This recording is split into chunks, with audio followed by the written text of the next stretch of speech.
Hi, everyone, and thanks for joining us today. I'm Sarah Dosanjh. I'm also known as the binge eating therapist. I'm a psychotherapist, and I'm joined by a fellow psychotherapist and friend, Louise Whitnell.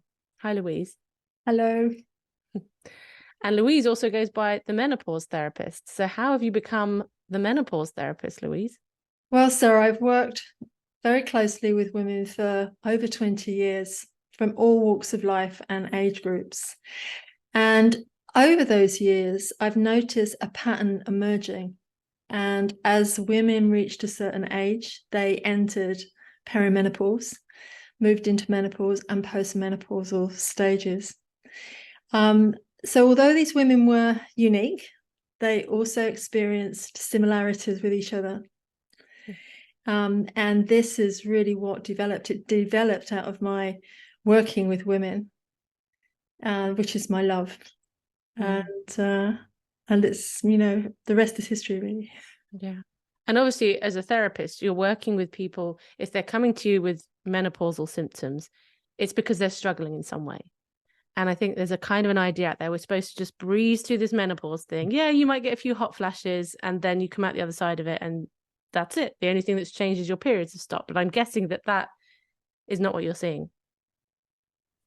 You're spot on, Sarah. That's absolutely right. And so many women that do come that experience a lot of these difficulties, whether it's, as you say, irregular periods, hot sweats, mood changes, anxiety feelings, high stress levels, may go to their GP. Mm-hmm. Well, women are being failed time and time again in the GP practices. And obviously we recognise the sort of constraints that everyone's been under. But this has been going on forever, for a long, long time. Forever's a long time. But they couldn't get the blood tests that they were requiring. They were it was suggested to them that they were too early to go into menopause. So straight away, there's a lot of guilt that surrounds that, a lot of shame. I shouldn't be doing this. Blocks on HRT. There's been a lot of, news that's spoken quite negatively about the impacts of HRT. Yeah. They've been recommended to take natural remedies, but of course they're not always obvious to people.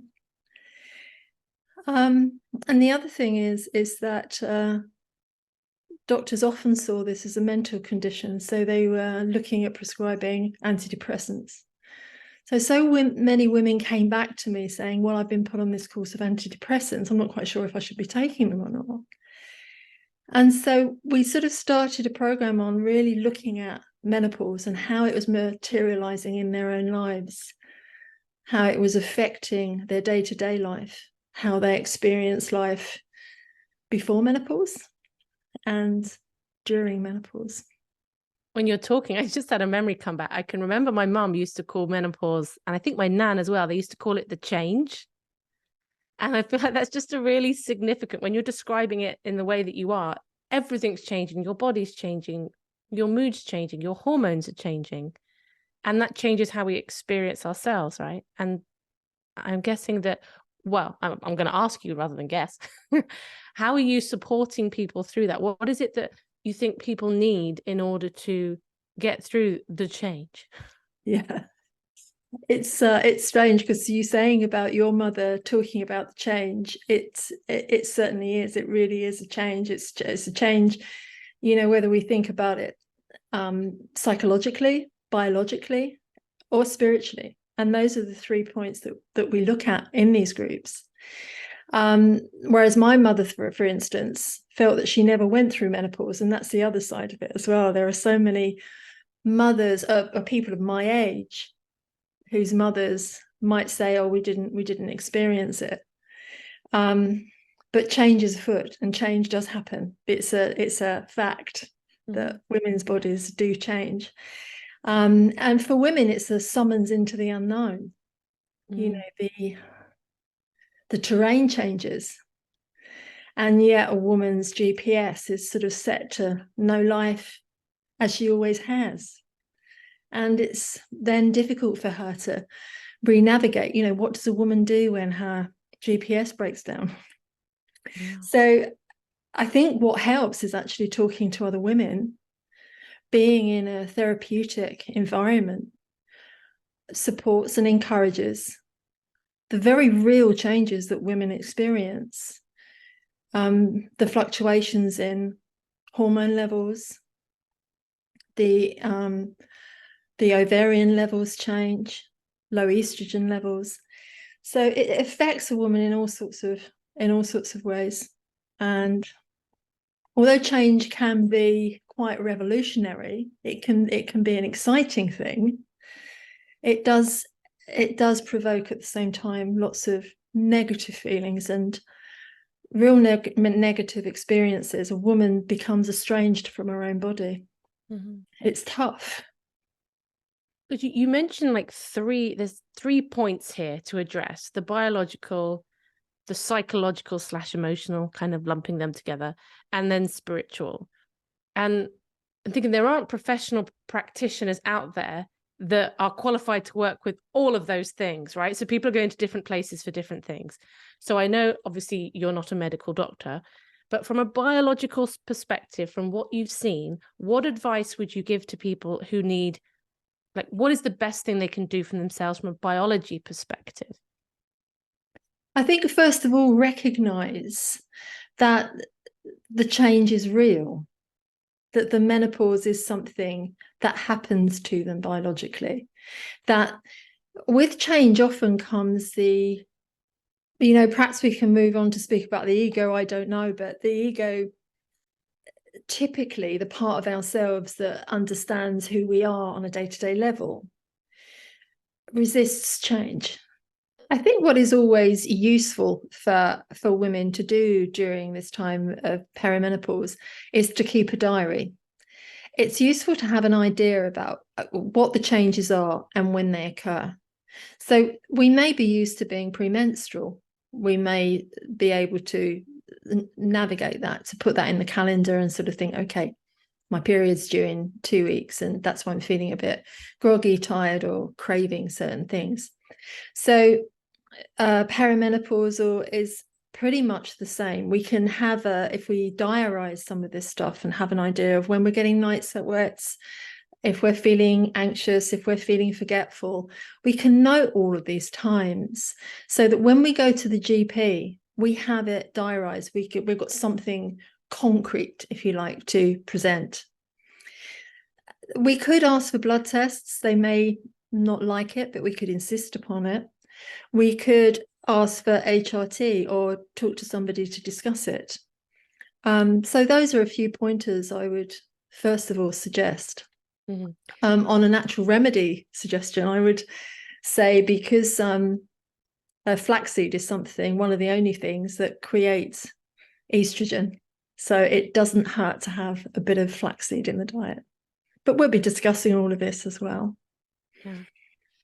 So what always fascinates me is the biopsychological connection, right? So take the anxiety, for example, that can have quite a biological root, but it's going to hijack our psychology.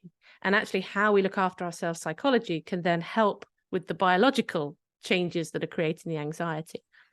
So I guess I'm curious about that, because this is the one I hear, is that people are feeling overwhelmed, that their emotions are up and down. And 1 second they're feeling like this, and 1 second they're feeling like that. And they feel like they haven't got anything to grasp onto, like, who am I anymore? And I just wondered what your thoughts were around that, if that's what you're seeing as well. Yes, it's a challenge. Women are really challenged during this time, because they're experiencing feelings that they've never really encountered before. So it's all new. That's why I say it's a sort of summons into the unknown. You've got no brakes here. Mm-hmm. Nothing can really stop it. You're going whether you like it or not.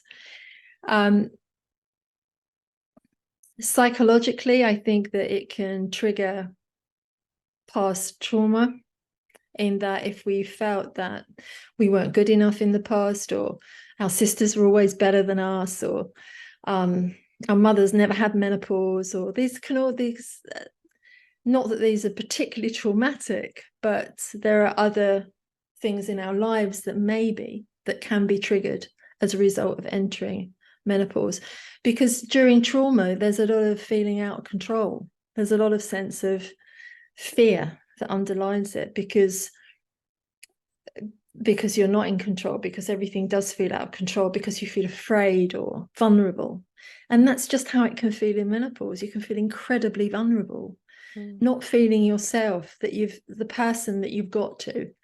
It's as if, we come out of an adolescent into womanhood, and it feels as if we just turn around and get womanhood together.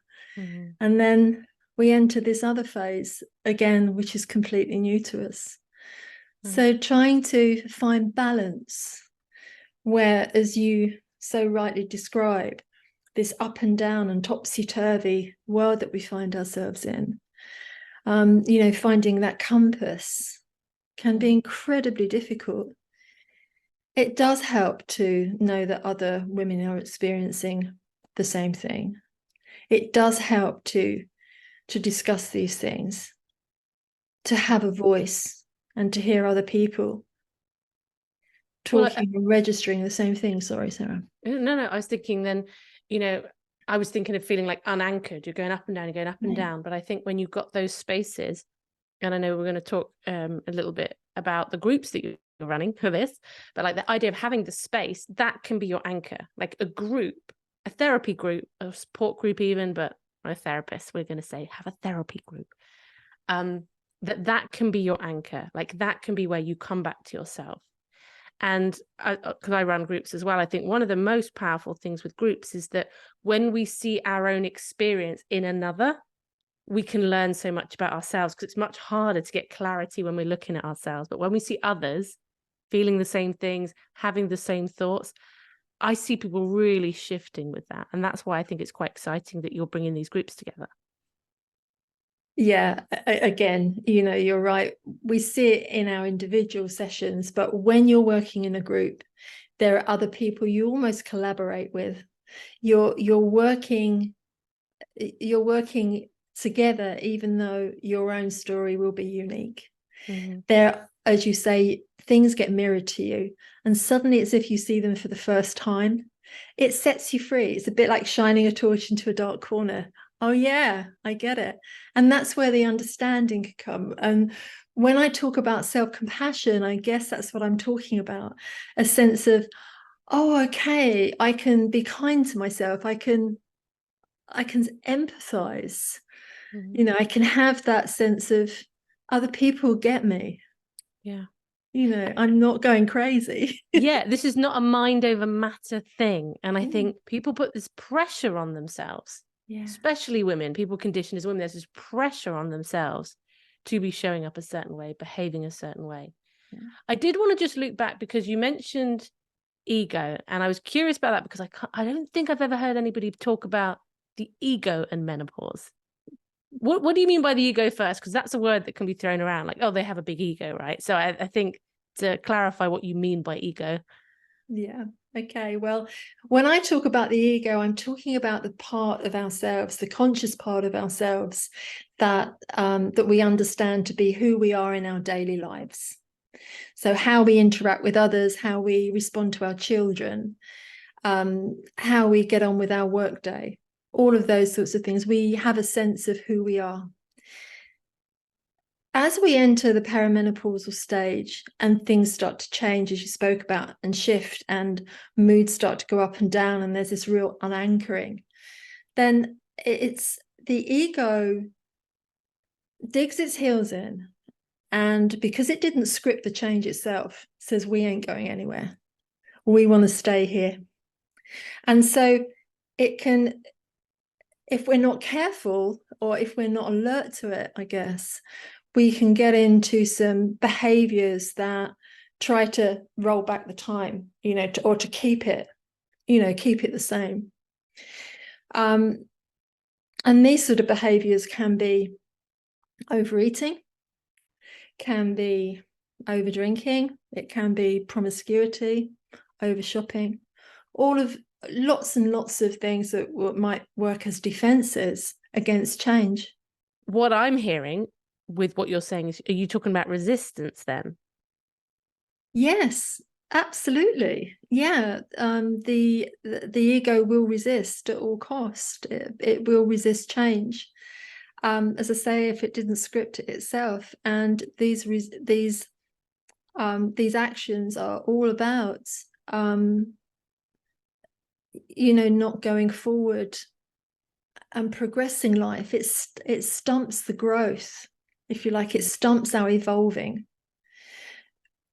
because we sort of want to hark back to something knowable, predictable.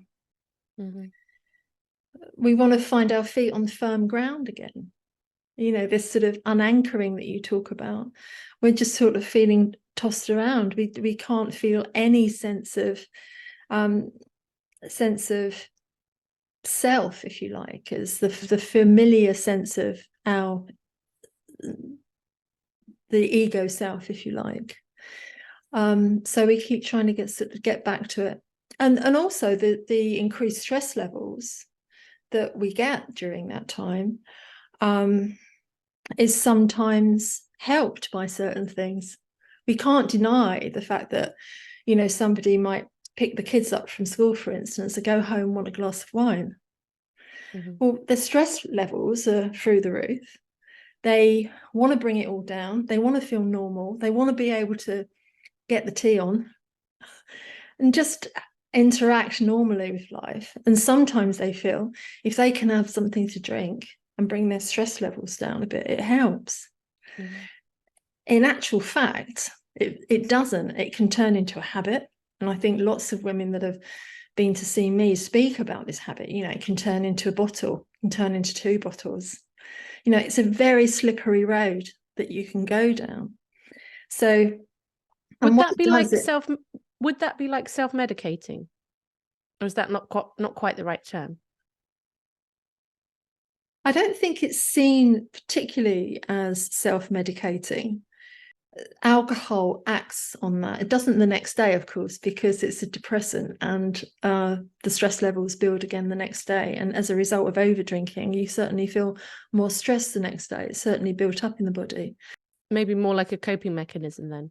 Yeah, I'd say so. I think it's about trying to normalize the levels you feel.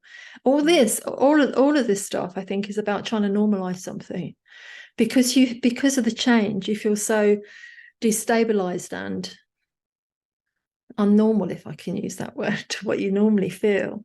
It's a grasping of, oh gosh, just make me feel okay. I just want to feel that I've got this. I want to feel. I mean, I see some women who are incredibly successful in their lives. They're at the top of their game. I think my own experience of menopause is quite telling in a way, and in that I really didn't know what to expect, and I felt incredibly vulnerable and naive, if you like, because I didn't understand what was going on. I had no idea at the time that what I was going through was perimenopausal stage of menopause. No idea. It wasn't until I was well out of it, actually, that I understood, that I saw what I had been through. There were times of too much drinking, too much eating, over shopping, or you name it. And it was just a struggle, just such a struggle. And I look back and I just really feel for my younger woman, if you like. And this is another reason why I'm doing what I'm doing. I guess I want other women to be able to find, if you like, her heroine through the early stages, even though it's tough, and even though we might not understand what's going on, that there is a hope, that you are on a journey, that you experience this beginning stage to evolve into something else, a bit like a caterpillar does a butterfly. you evolve into something completely new that you can only be as a result of that evolvement. And how did menopause change you? I mean, I'm postmenopausal now, and it feels incredibly liberating, incredibly liberating. I would say that I'm the most happiest I have ever been in my whole life, and it gets better. I think I'm just settled, content, happy. Yeah, it's good. It's like I've ridden the waves. I've sort of come through the storm. I was listening to something this morning. It says, does the sky get upset when there's storm, when it's stormy? Maybe it does. Maybe it cries. That's the rain. That's a nice analogy, Sarah. Yeah, well, there was plenty of that went on. There was plenty of crying. And I think mainly because I felt so in the dark with it, and I felt so alone with it. And it's later on when your periods suddenly give up on you that you go, oh, right, I can't have children. And then you really mourn the loss of not being able to have children. And you look back and you realize that you can't redo the past, that you might, in another child, you might be able to do it differently next time. Yeah. And of course, we can never go back. We can only go forward. Change is something that we all experience, and women particularly experience it in ways that men don't. They have the hormonal challenges that are just unique to them.